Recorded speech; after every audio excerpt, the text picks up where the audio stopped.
పోలీసులకు చట్టాలు ఉన్నాయి. ఫోక్సో కేసుల ఫిర్యాదు రాగానే ఎఫ్ఐఆర్ చేయాలా? 0 మీద ఎఫ్ఐఆర్ చేసినాం. ఎఫ్ఐఆర్ చేసిన తర్వాత పేరెంట్స్ స్టేట్మెంట్ చేసినాం. 24 అవర్స్లో అమ్మాయి స్టేట్మెంట్ రికార్డ్ చేయాలి. ఆ ప్రకారం చేసుకుంటే అమ్మాయి దగ్గర కోర్టు దగ్గరికి తీసుకెళ్లి 164 స్టేట్మెంట్ చేయాలి. ఇది సెన్సిటివ్ కేసు. ఫోక్సో కేసులో ఎవరి వివరాలు చెప్పడానికి లేదు. వాళ్ళలాగా రోడ్డు మీద వాడు మాట్లాడితే ఆ కుటుంబాల వేదన, ఆ అమ్మాయి కుటుంబానికి ఎంత ఆవేదన ఉంటుంది. వీళ్ళు అడ్డగోలుగా ఇచ్చేసి ఆ అమ్మాయి ఫోటోలు పెట్టి, ఆ అమ్మాయి తల్లిదండ్రుల ఫోటోలు పెట్టి, అసలు కేటీఆర్ అనేటోడు అసలు మనిషా? ఎవడన్నా మనిషి ఇట్లా వ్యవహరిస్తాడానికి? రాజకీయాలు కావాలంటే ఎన్నికల్లో కొట్లాడు, ఎన్నికల్లో ఓడించు. రాజకీయాల్లాగా చూడాలి, సమస్యను సమస్యలాగా చూడాలి. ఇది ఒక మైనర్ గర్ల్కి సంబంధించిన ఇష్యూ. దీంట్లో రాజకీయాలకు ఎందుకు? ప్రభుత్వం ఒక పద్ధతిలో చర్యలు తీసుకుంటున్నప్పుడు అందరినీ ఇందులోనే దీంతోనే మొత్తం ఒక మైనర్ అమ్మాయిని అడ్డం పెట్టుకొని రాజకీయంగా ఏదో సాధించినమని ఈ శాడిజం ఏంది? ఇది శాడిస్టిక్ ప్లెజర్ కాదా?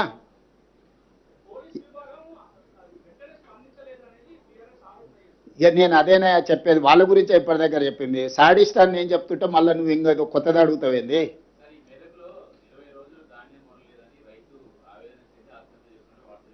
వార్తలు వచ్చినాయి, తప్పకుండా నేను కలెక్టర్కి చెప్పిన ఇమ్మీడియట్గా వెరిఫై చేయమని.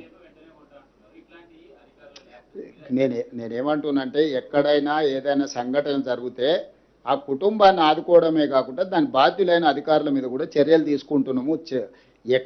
కొన్ని దగ్గరలో సంఘటనలు జరగలేదని మేము చెప్తలేం.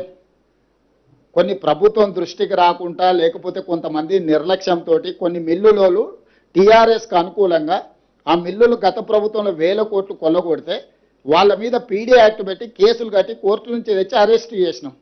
ఇప్పుడు లారీలు ఐకేపీ సెంటర్ల నుంచి లారీలను నింపి మిల్లుల దగ్గరకు పంపిస్తే మిల్లర్స్ కొంతమంది టీఆర్ఎస్కి అనుకూలంగా ఈ టీఆర్ఎస్ నాయకులు పోయి వాళ్ళని దించనీయలేదు. రోజుల కొద్ది ఆ లారీలను దించకుండా ఆపడంతో మళ్ళీ కొత్తగా ఐకేపీలో సేకరించిన ధాన్యాన్ని రవాణా చేయడానికి వాహనాలు లేవు. ఈ ఆర్గనైజ్డ్ క్రైమ్ చేస్తున్నారు బీఆర్ఎస్ వాళ్ళు. ఇప్పుడు టీఆర్ఎస్ అంటే కొత్త వాళ్ళు వస్తారు. మరి నాకు ఇదో సమస్య వచ్చి పడ్డది, ఇదో దరిద్రం మళ్ళా తోడు. డెఫినెట్గా గుర్తించిన సమయం సందర్భం వస్తుంది. ఒకేసారి నేను చెప్పేది అదే. మీరు ఇప్పుడు బండి భగీరథ్ గురించి నిన్న అడిగినారు. కేటీఆర్ బావమార్తి ఫామ్ హౌస్లో డైరెక్ట్గా డ్రగ్స్ తీసుకొని దొరికితే ఎందుకో కేటీఆర్ మా బావమార్తిని ఒంగబెట్టి పిల్లలు వాళ్ళ కొట్టని పోలీస్ స్టేషన్లో పోయి కోదండం ఎక్కించండి అని ఎందుకో చెప్పలేదు. మా బావమార్తి దీపావళి పండుగ చేసుకుంటుండు, చిచ్చుపుట్ల బదులు సారా బూట్లు పెట్టుకున్నాడు. మా బావమార్తి బతిపూల బదులు గంజాయి పూలు లేకపోతే కొకేన్ పెట్టుకున్నాడు. మీరు ఎట్లా అరెస్ట్ చేస్తారని బయటకు వచ్చి మాట్లాడాను కదా. ఈ సిగ్గులేనోడు మరి బావమార్తి ఫామ్ హౌస్లో డ్రగ్స్తో దొరికితేనేమో కేసు కాదు, ఇంకో ఎమ్మెల్సీ కోడి పందాలతో దొరికిండు, దాని మీద లేదు. ఇవాళ నేను చెప్తున్నా అధికారికంగా, దుబాయ్లో చనిపోయిన కేటీఆర్ మిత్రుడు ఆర్థిక లావాదేవీలు వాళ్ళ ఎమ్మెల్యే ఎక్స్ఎమ్మెల్యే వాళ్ళ ఫామ్ హౌస్లో డ్రగ్స్తోని పోలీసుల మీద కాల్పులు చేసి దొరికిండు. ఇంత చట్టాన్ని గౌరవించి సమాజాన్ని ఉద్ధరించే కేటీఆర్ ఏడబడుకున్నాడు, ఏ బొక్కలు పండుకుండు? ఎందుకో పార్టీల నుంచి సస్పెండ్ చేయలేదు వాళ్ళను. అసలు ఎంత సిగ్గులేనితనం, బర్తగించిన తనం. ఇంతకంటే సిగ్గు తప్పినోడు ఎవడన్నా ఉంటాడా?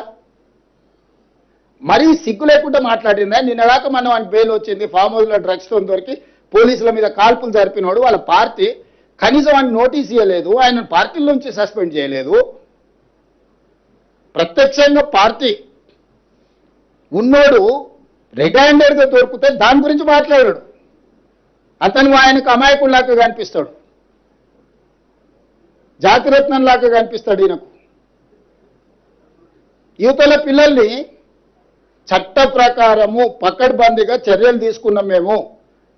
మేము కేటీఆర్ బావమర్ది ఫామ్ హౌస్లో డ్రగ్స్ దొరికినా నోటీస్ ఇచ్చినాం, పోలీస్ స్టేషన్కి వచ్చి విచారణను ఎదుర్కోమని. ఈరోజు ఫోక్సో కేసులో విచారణ ఎదుర్కొంటున్న బండి భగీరథ్ కూడా ఇంటికి వెళ్ళి పోలీసులు నోటీస్ ఇచ్చిండ్రు. వాళ్ళు కొంత సమయం పెట్టిండ్రు వస్తామని. దాని తర్వాత సర్టిఫికెట్ అమ్మాయి మైనర్ ఆఫ్ మేజర్ అని ప్రభుత్వ రికార్డ్స్ మేము సేకరించినాము. అమ్మాయి ఏజ్ ఎంత అనేది ఎవరు నిర్ధారించాలి? కేటీఆర్ ఏమన్నా సర్టిఫికెట్ ఇచ్చే అథారిటీనా? ఆర్ఎస్ ప్రవీణ్ కుమార్ ఏమన్నా ఐఓనా?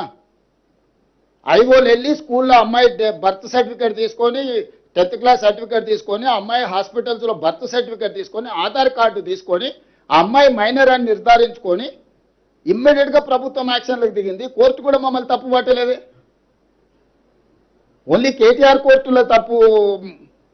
నాదే ఫామ్ హౌస్ మేము మీటింగ్లు పెట్టుకున్నాను ఒకటి చెప్తాడు, నాకు సంబంధం లేదని ఇంకోటి చెప్తాడు, అనుమతి లేకుండా కట్టుకుంటే ఏమైందని వాడు అంటాడు. నీతులు చెప్పడానికే ఉన్నాయని మాట్లాడొద్దని చెప్పురు దయచేసి మీరు కూడా కలిసినప్పుడు. నాకు తెలిసి మిమ్మల్ని కలవాడనుకుంటా.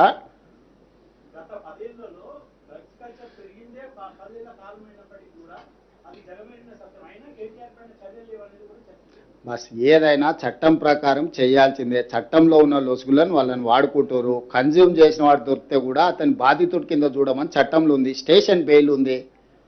ఏం చెప్పాలి? డ్రంక్ అండ్ డ్రైవ్లో దొరికితే జైలుకు పంపిస్తున్నావు. కొకేన్ గంజాయి కొట్టి దొరికితే బాధితుడు కాబట్టి అతన్ని అరెస్టు స్టేషన్ బెయిల్ ఇవ్వమని చట్టంలో ఉంది. మీరు చెప్పండి ఏం చేయాలి? కేటీఆర్ అయినా ఆయన బావమార్ది అయినా ఎవరైనా అదే కదా నేను అడిగేది. ఆ చట్టంలో ఉన్న వెసులుబాటును వాళ్ళు వాడుకుంటుండ్రు. ఆ చట్టాన్ని సవరించాల్సిన అవసరం ఉంది.